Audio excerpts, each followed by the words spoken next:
যাই হোক, সময় সাথ দিচ্ছে না, বলার অনেক কিছুই। একটাই উদ্দেশ্য শুধু আপনাদের সামনে এই বিষয়ে সাথে কথা বলার, যে আমাদের ভাবতে হবে যে প্রকৃত সফলতা কোথায় রয়েছে। এমন আজকের জামানায় এসে যেখানে আমাকে আপনাকে নামাজ পড়ার জন্য মার খেতে হয় না, যেখানে আপনাকে আমাকে পড়াতে হবে যে সমস্ত সাহাবীরা জান্নাতের সার্টিফিকেট পেয়ে নিয়েছিলেন তাদের কত ধন দৌলত ছিল, তাদের কয়টা মার্সিডিজ গাড়ি ছিল, কথা হবে যে কোথায় সফলতা রয়েছে, in which is our true success. আসল সফলতা রয়েছে আল্লাহ তাআলার তকওয়া, রাসূল সাল্লাল্লাহু আলাইহি ওয়াসাল্লামের রাস্তার অনুগত্যের মাধ্যমে। আসল সফলতা রয়েছে তাহাজ্জুদে উঠে ক্রন্দন করাতে। আসল সফলতা রয়েছে মসজিদে এসে আল্লাহর জিকির আজকারের মাধ্যমে, এবং আসল সফলতা রয়েছে জান্নাত কেনার মাধ্যমে, জাহান্নাম থেকে নিজেকে দূরে সরানোর মাধ্যমে। আজ আমি আপনি ভাবি যে দুনিয়ার সমস্ত জিনিস অর্জন করলেই আমি প্রকৃতপক্ষে সফল হতে পারবো। যদি তাই হতো তাহলে পারে আমরা যারা দুনিয়াতে সমস্ত কিছু অর্জন করেছি যতটা দরকার বা তার থেকেও বেশি আমরা পেয়েছি, তবে তারাও কেন সুসাইড, তারাও কেন মৃত্যুবরণ করছে, তারাও কেন পাচ্ছে না সুখ, সুখের আশায় তারাও নিজের জীবন বিলিয়ে দিচ্ছে। এবং আমরা কেন তাহলে এত কিছু অর্জন করার পরে আমরা দুনিয়ার আত্মনাদ শুনতে পাই? তাহলে পরে আমরা বুঝতে পারছি যে এই সমস্ত জিনিসের মধ্যে কিন্তু প্রকৃতপক্ষে সফলতা না। কারণ সফল কিসের মধ্যে রয়েছে, এর উত্তর আল্লাহর রাসূল আজ থেকে 1450 বছর আগে বলে দিয়েছে। আমি আপনি ভুলে যাই যে ধর্ম, ইসলাম ধর্ম, এই ধর্মে মানুষ কিভাবে চলাফেরা করবে, অর্থাৎ জীবদ্দশা থেকে শুরু করে মৃত্যু পর্যন্ত কিভাবে সে চলাফেরা করবে, কিভাবে সে টয়লেটে যাবে, কিভাবে সে টয়লেট থেকে বেরোবে, কিভাবে সে মসজিদে প্রবেশ করবে, মসজিদ থেকে বেরোবে, অর্থাৎ জীবনের স্ট্রাকচারটা শুরু করে নিয়ে লাস্ট পর্যন্ত কিভাবে সে নিজেকে তৈরি করবে, সমস্ত কিছু বলে দিয়েছে।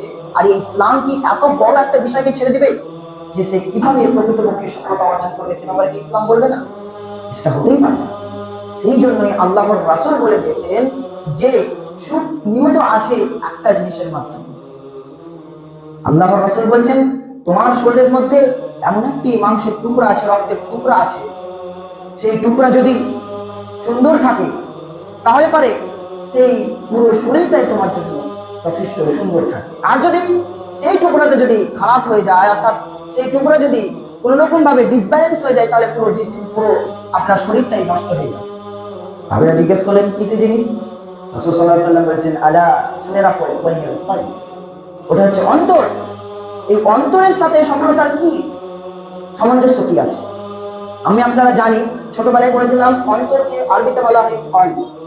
কলব শব্দের অর্থ হচ্ছে পরিবর্তন হয়, পরিবর্তন করা, অর্থাৎ পরিস্থিতি অনুযায়ী সে পরিবর্তন হয়ে যায়, এই জন্য তাকে কলব বলা হয়, অন্তর বলা হয়। আর আল্লাহর রাসূল বলছে, যার অন্তর ঠিক থাকবে তার পুরো শরীর ঠিক থাকবে, আর সেই প্রকৃতপক্ষে সুখ পাবে, সফলতা অর্জন করতে পারবে। আর এই অন্তরকে ঠিক করার জন্য কি করতে হবে? অন্তরকে ঠিক রাখার জন্য আমাদের কোরআন বেশি বেশি পড়তে হবে, কোরআন জানতে হবে, কোরআনকে আমাদের তর্জমা সহকারে বুঝতে হবে, তাহলে আমাদের অন্তর ঠিক থাকবে। এই কথাটা তো আল্লাহর রাসূল আজ থেকে 1450 বছর আগে বলেছেন, কিন্তু আমরা মানি না, কারণ আমরা কোরআন হাদিস থেকে দূরে সরে আছি। যদি সায়েন্স কথাটা বলে, বৈজ্ঞানিক কথাটা বলে, তাহলে আমরা মেনে নেব, কারণ বৈজ্ঞানিককে আমরা এত বেশি ভালোবাসি। আর তার জন্যই আজকের টেকনোলজি অনুযায়ী সেই বৈজ্ঞানিকরাই বলেছেন যে কেউ যদি সারাদিন গান শুনে আর কেউ যদি সারাদিন কোরআন শুনে, তাহলে পারে দুজনের মধ্যে যদি দেখা যায় যে সারাদিন কোরআন শুনেছে তার অন্তর বিগলিত হয়েছে এবং তার চিন্তাধারা ভালো হয়েছে, তার মস্তিষ্ক ভালো কাজ করছে। আর কেউ যদি গান শুনে সারাদিন, তাহলে তার অন্তর দেখা যাবে, তার মস্তিষ্কে দেখা যাবে নোংরা কাজ করছে এবং তার মস্তিষ্ক ঠিক নেই। তাহলে সায়েন্স থেকে আমরা প্রমাণ পাচ্ছি যে অন্তরকে ঠিক রাখার জন্য আমাদের কোরআন বেশি বেশি পড়তে হবে এবং রাসূল সাল্লাল্লাহু আলাইহি ওয়াসাল্লামের তরিকা অনুযায়ী আমাদের জীবন চালাতে হবে। আর আমাদের আর অন্তর কেন ঠিক নেই? কারণ আমরা তো কোরআন হাদিস থেকে দূরে সরে আছি। যদি আপনাকে আমাকে আল্লাহর রাস্তাতে ডাকা হয় যে আসুন আপনার সামনে কিছু কোরআন হাদিসের আলোকপাত করা হবে, তাহলে আমাদের কাছে সময় নাই, আমরা বিজি, আমরা ব্যস্ত মানুষ। যখন এখানেই যদি আমরা এই পয়েন্টটাকে যদি আমরা আপনার সামনে নিয়ে আসি যে আজ থেকে কতদিন আগে থেকে আপনাদের সামনে এর কথা বলা হয়েছে, আলোচনা করা হবে, কিন্তু দুঃখের বিষয় আমি তাই ছোট নগণ্য মানুষ, আমার সামনে লোক থাকলেও কি না থাকলেও কি, বড় বড় যে মানুষগুলো এসেছেন সাথে, তিনাদের সামনে যদি লোক না থাকে, কার সামনে ভাবতে হবে যে আমাদের ইসলামের রাস্তায় সময় দেওয়ার মতো এত সময় নাই। আমরা এই রাস্তায় সময় দিতেই চাই না, আমরা ভাবি আমাদের ওয়েস্ট অফ টাইম, এখানে সময় নষ্ট করছে। আমি আসর পর থেকে মাগরিব পর্যন্ত এই মসজিদে এসে কোরআন হাদিসের কথা শুনছি, মানে টাইমটাকে নষ্ট করছি, লোক কি বলবে তার জন্য আমি এসেছি। কিন্তু আসল তো সফলতা তার মধ্যেই আছে যে কোরআন হাদিসে শোনার জন্য আসল কাজ ছেড়ে এসেছে সে, তার আজকে লস হোক 10 টাকা, তবুও সে ভাবছে যে আমি কিয়ামতের দিন আমার সে লাভ 10 টাকার জায়গায় 10,000 টাকা যেন হয়, তার জন্য আমরা কিছু শিখতে এসেছি এখানে।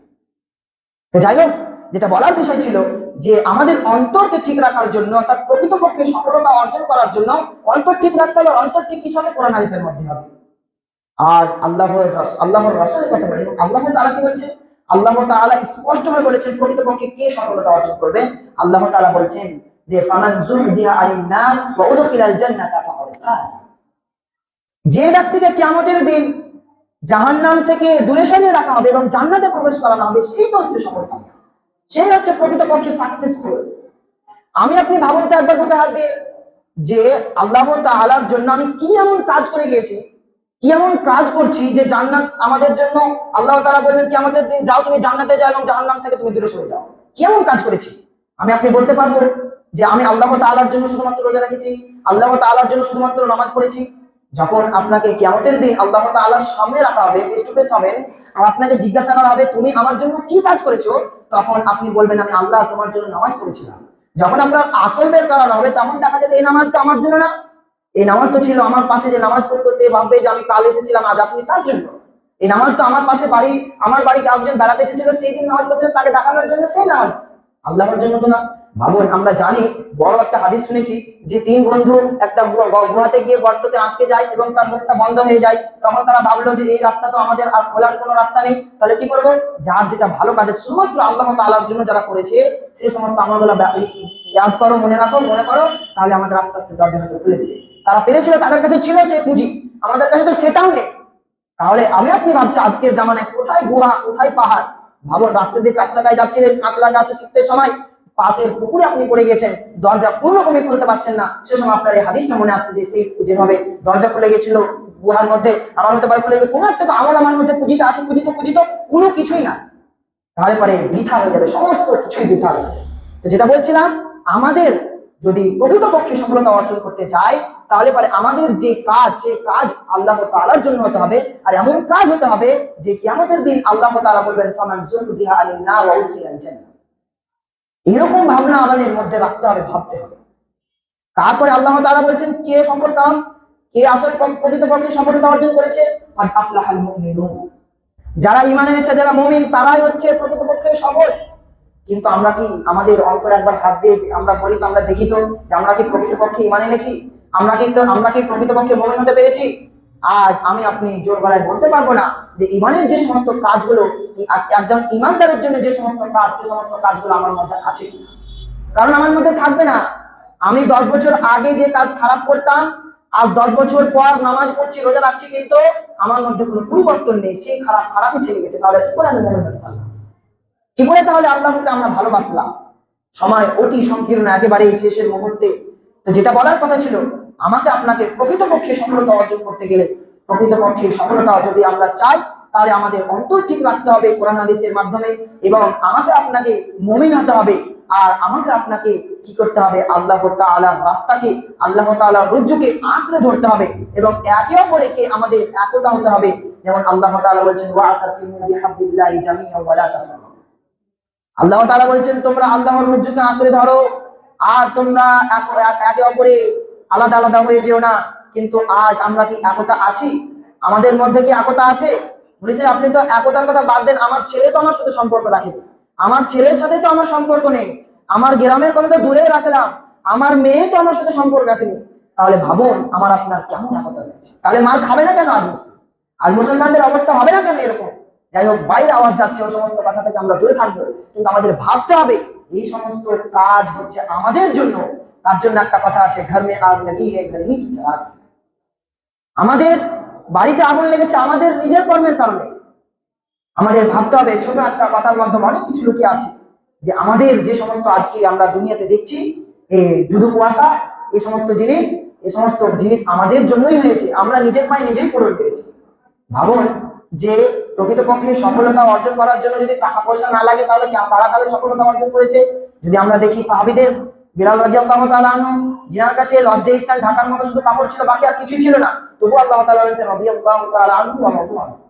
তিনার প্রতি আল্লাহ তাআলা রাজি এবং তারাও আল্লাহর প্রতি রাজি।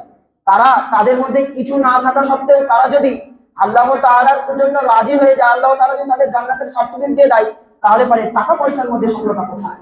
যদি টাকা পয়সার মধ্যে সফলতা হতো, যদি ক্ষমতার জোরে সফলতা অর্জন হয়ে যেত, আসলে প্রকৃতপক্ষে সফল হতো, তাহলে তো ফিরআউন কারণ তারা তাহলে কোথায়? তারা তাহলে কেন আর সফলতা অর্জন করতে পারেনি?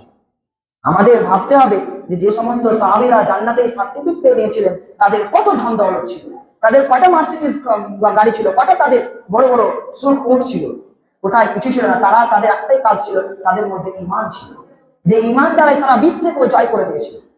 আজ আমি আপনি যদি ভাবি যে এই ইসলামকে কত সহজে আমরা পেয়ে নিয়েছি, তাহলে ভুল ভাবনা হবে।